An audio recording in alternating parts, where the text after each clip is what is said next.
Hello friends, welcome back to my YouTube channel.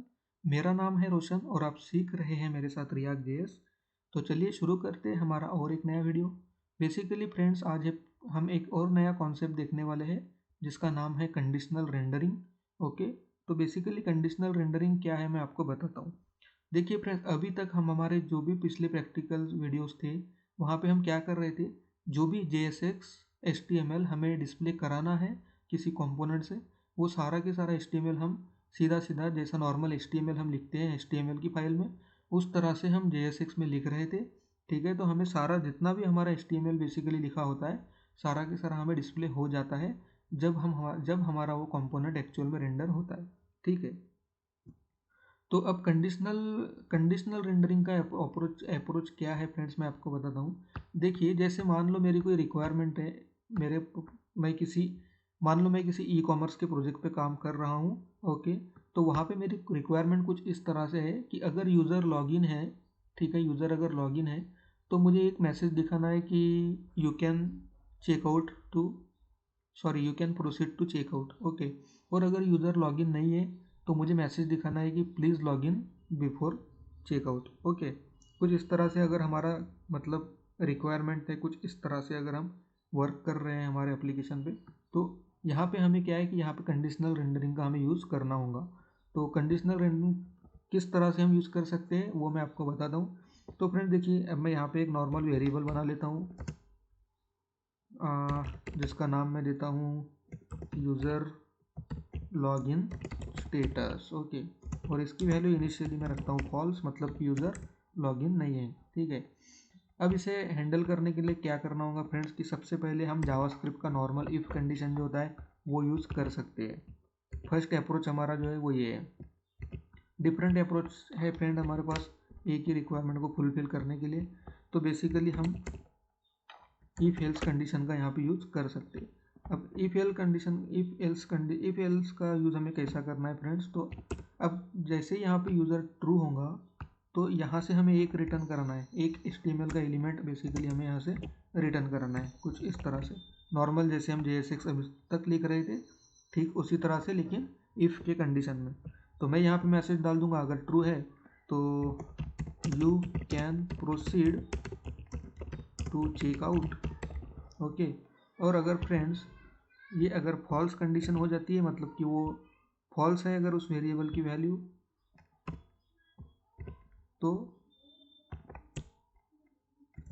यहाँ पे मैं मैसेज डालता हूँ कि please log in before checkout. Okay, समझ रहे हो। तो अभी देखिए, अभी क्या है, हमारा वेरिएबल फॉल्स है। ठीक है, अभी यूज़र ने लॉगिन नहीं किया है, तो अभी हमें दिखना चाहिए प्लीज़ लॉगिन बिफोर चेकआउट, एक ही मैसेज दिखना चाहिए। तो देखिए, प्लीज़ लॉगिन बिफोर चेकआउट आ रहा है। और अगर इसे मैं अब ट्रू कर देता हूँ और फिर मैं फाइल को सेव करता हूँ, फिर से हम यहाँ पे आते हैं तो you can proceed to checkout. तो कुछ इस तरह से हमारा फर्स्ट अप्रोच होता है फ्रेंड्स कंडीशनल रेंडरिंग करने के लिए। ओके, फिर हमारे पास में एक सेकंड अप्रोच कुछ इस तरह से होता है फ्रेंड्स कि हम एक नॉर्मल वेरिएबल का यूज़ करते हैं। जैसे मान लो यहाँ पे एक वेरिएबल है कंटेंट नाम का, जो कंटेंट टू डिस्प्ले, मैं थोड़ा सा मीनिंगफुल नाम देता हूँ, कंटेंट टू डिस्प्ले। ओके, तो बेसिकली एक वेरिएबल, अभी ये वेरिएबल क्या रिप्रेजेंट कर रहा है कि जो मुझे इस कंपोनेंट से मुझे जो कंटेंट एक्चुअल में डिस्प्ले कराना है कंडीशनली, तो बेसिकली इसलिए मैंने इसे नाम दिया है थोड़ा मीनिंगफुल लगने के लिए। तो इस केस में हम क्या करते हैं कि हम यहाँ पे एक वेरिएबल कुछ इस तरह से जस्ट डिफाइन करते हैं, जस्ट क्रिएट करते हैं। ठीक है, और फिर कंडीशन के अकॉर्डिंग हम यहाँ से बेसिकली कुछ ऐसा करते हैं, मतलब अगर ट्रू है तो यहाँ से हम रिटर्न को हटा के बेसिकली हम एक नॉर्मल जावास्क्रिप्ट के जैसा ही है फ्रेंड्स, एक वेरिएबल क्रिएट किया है जावास्क्रिप्ट में। ओके, कंटेंट टू डिस्प्ले, अगर कंडीशन यूज़र की स्टेटस अगर ट्रू है तो फिर उस वेरिएबल में हम कुछ ये वाला मैसेज स्टोर कर रहे हैं, अगर वो फॉल्स हो जाता है तो फिर हम ये वाला मैसेज स्टोर कर रहे हैं उसी वेरिएबल में। ओके, और फिर हमें क्या करना है, रिटर्न तो कराना है। देखो, रिटर्न तो कराना पड़ेगा, तो अभी तो बस स्टोर किया है उस वेरिएबल में, अब रिटर्न जो कराना है तो वो नॉर्मली हमें क्या करना है, रिटर्न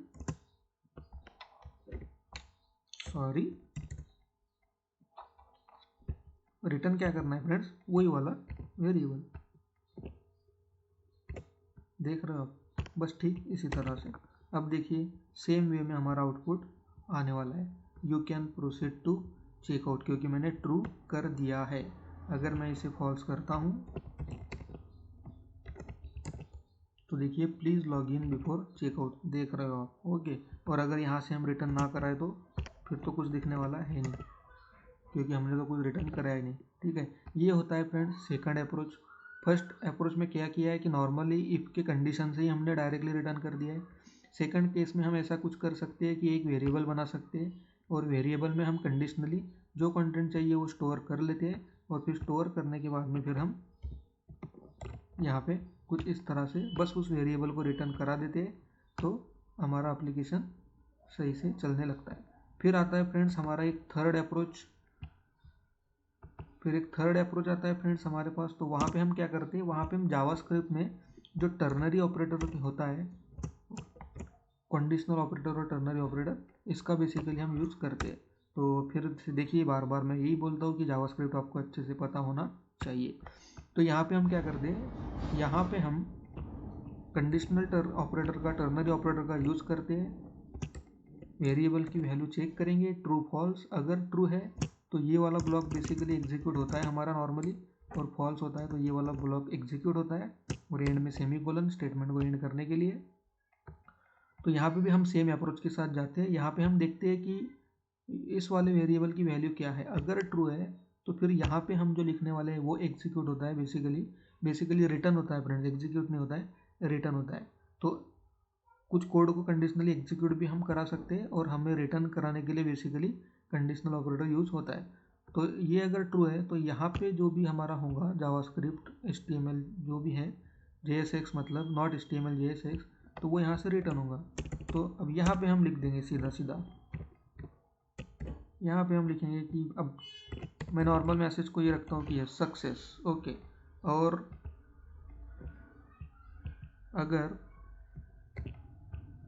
अगर वो वेरिएबल की वैल्यू अगर ये नहीं है तो फिर फेल, ओके। कुछ इस तरह से मैंने कर दिया है। तो अब इसे मैं जाकर आपको बताता हूँ कि क्या होता है। देखिए फ्रेंड्स अभी कुछ भी हमें नहीं दिख रहा है, क्यों नहीं दिख रहा है फ्रेंड्स, क्योंकि रिटर्न तो किया ही नहीं है ना हमने, ठीक है। यहाँ से तो हमें रिटर्न किया ही नहीं, ओके। अब ये जो टर्नरी ऑपरेटर जो होता है ये कुछ रिटर्न करता है, ठीक है। ये टर्नरी ऑपरेटर रिटर्न करने वाला है, बराबर। मतलब अगर ये ट्रू है, ये एक्सप्रेशन अगर ट्रू है तो ये वाला जो सेक्शन है ये रिटर्न होने वाला है, और ये वाला अगर फॉल्स है तो फिर ये वाला जो HTML है बेसिकली ये रिटर्न होने वाला है। तो ये रिटर्न करके हमें बेसिकली किसी वेरिएबल में स्टोर करना होता है। तो ये नॉर्मल टर्नरी ऑपरेटर का कॉन्सेप्ट है। तो अभी यहाँ पे ये हमें या तो फिर इस वाले H1 एलिमेंट को रिटर्न करने वाला है, या तो फिर इस वाले को रिटर्न करने वाला है, ठीक है। अभी देख लीजिए मैं इसको थोड़ा सा ये कर लेता हूँ, मैंने आपको जस्ट समझाने के लिए इतना स्पेस दिया था। अब मैं इसे कॉम्पैक्ट कर लेता हूँ क्योंकि कोड अच्छा नहीं दिख रहा है फ्रेंड्स, ओके। देखिए तो अभी हमें हमारे केस में ये एक, या तो हमें ये वाला H1 रिटर्न कराएगा या फिर ये वाला H1 रिटर्न कराएगा। तो ये यहाँ से रिटर्न कराएगा तो हम नॉर्मली जावास्क्रिप्ट में जो टर्नरी ऑपरेटर रिटर्न करता है उसे एक वेरिएबल में स्टोर करते हैं, ठीक है। तो अभी हम यहाँ पे स्टोर ना करते हुए, मतलब बेसिकली जो रिटर्न होने वाला है उसे किसी वेरिएबल में स्टोर करने से हम सीधा उसे यहाँ से रिटर्न कुछ इस तरह से कर सकते हैं। तो अभी देखिए अभी फॉल्स है मेरा वेरिएबल, तो मुझे क्या मैसेज दिखता है, फेल दिख रहा है, ठीक है। और अगर मैं इसे ट्रू कर दूं तो अभी देखिए क्या होता है, सक्सेस। समझ रहे हो फ्रेंड। तो ये था हमारा और एक तीसरा अप्रोच। ये बहुत कॉम्पैक्ट लगता है, शॉर्टकट लगता है, तो मोस्टली ये यूज़ किया जाता है रिएक्ट में, ओके। मोस्टली ये यूज़ किया जाता है फ्रेंड्स, और यही करना चाहिए। कोडिंग स्टैंडर्ड की जब बात आती है तो कुछ यही चीज़ों के ऊपर फोकस किया जाता है। अब फ्रेंड्स हमारे पास में और एक अप्रोच ऐसा होता है, थोड़ा सा इससे डिफरेंट है, लेकिन उसका यूज़ हम बहुत बार करते हैं रिएक्ट में। अब हमारा कुछ रिक्वायरमेंट हमारा ऐसा है फ्रेंड्स, जिस केस में हमें देखना है कि अगर ये इस वेरिएबल की वैल्यू अगर ट्रू है तो फिर उस केस में कुछ HTML हमें बस दिखाना है। अगर ये वेरिएबल की वैल्यू अगर फॉल्स होती है मतलब कोई भी कंडीशन अगर ट्रू है तो ट्रू के ऊपर ही हमें कुछ दिखाना है, और फॉल्स, वो कंडीशन अगर फॉल्स होती है तो हमें कुछ भी दिखाना नहीं है। अगर ऐसा हमारा कुछ सिनेरियो है तो फ्रेंड्स हमें क्या करना होता है उस केस में हम बेसिकली क्या करते हैं,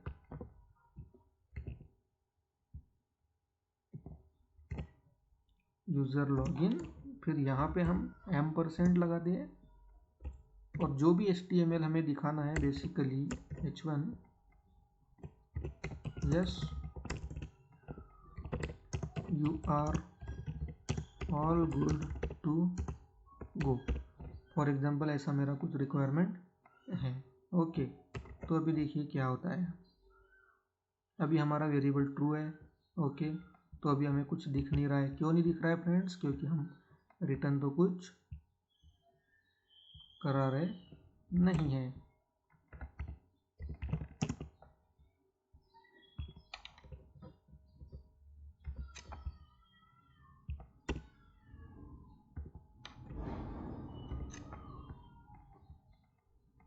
कुछ एरर हमें यहाँ पे मिल रहा है फ्रेंड्स, देखते हैं क्या है। डेवलपमेंट करते टाइम ऐसे एरर्स अगर आते हैं तो बहुत अच्छा होता है फ्रेंड।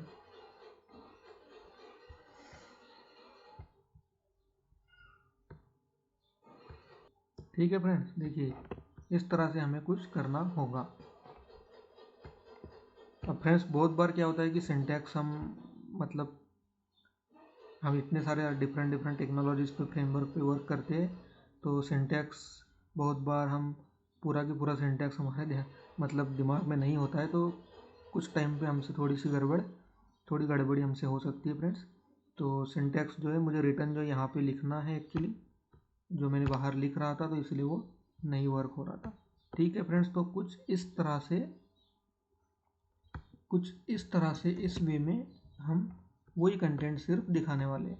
तो अभी ट्रू है फ्रेंड्स, तो इसीलिए हमें दिख रहा है कि yes you are all good to go. अगर इस वेरिएबल को हम फॉल्स कर दें तो फिर देखिए हमें कुछ भी नहीं दिखेगा। तो ये वाली केस जो है, जो हमने लास्ट में देखा, ये बेसिकली मतलब रिक्वायरमेंट के लिए, जहाँ पे हमें कोई अगर एक्सप्रेशन ट्रू आता है तो ही हमें कुछ HTML दिखाना है। ठीक है, और अगर है ही नहीं कुछ, मतलब एक्सप्रेशन अगर ट्रू ही नहीं है तो फिर हमें कुछ दिखाना ही नहीं है यूज़र को। तो उस केस में एक्चुअली ये वाला अप्रोच यूज़ करते हैं। इसे जावास्क्रिप्ट में शॉर्ट सर्किटिंग ऑपरेटर बोलते हैं फ्रेंड्स। ओके, जावास्क्रिप्ट में इसे बेसिकली शॉर्ट सर्किटिंग बोलते हैं। तो कुछ इस तरह से कंडीशनल रेंडरिंग की जाती है रिएक्ट में। चलिए, आई होप कि आपको समझ आ गया होगा। इस वीडियो को यहाँ पे एंड करते हैं, मिलते हैं हमारे अगले वीडियो में। तब तक के लिए थैंक यू फ्रेंड्स।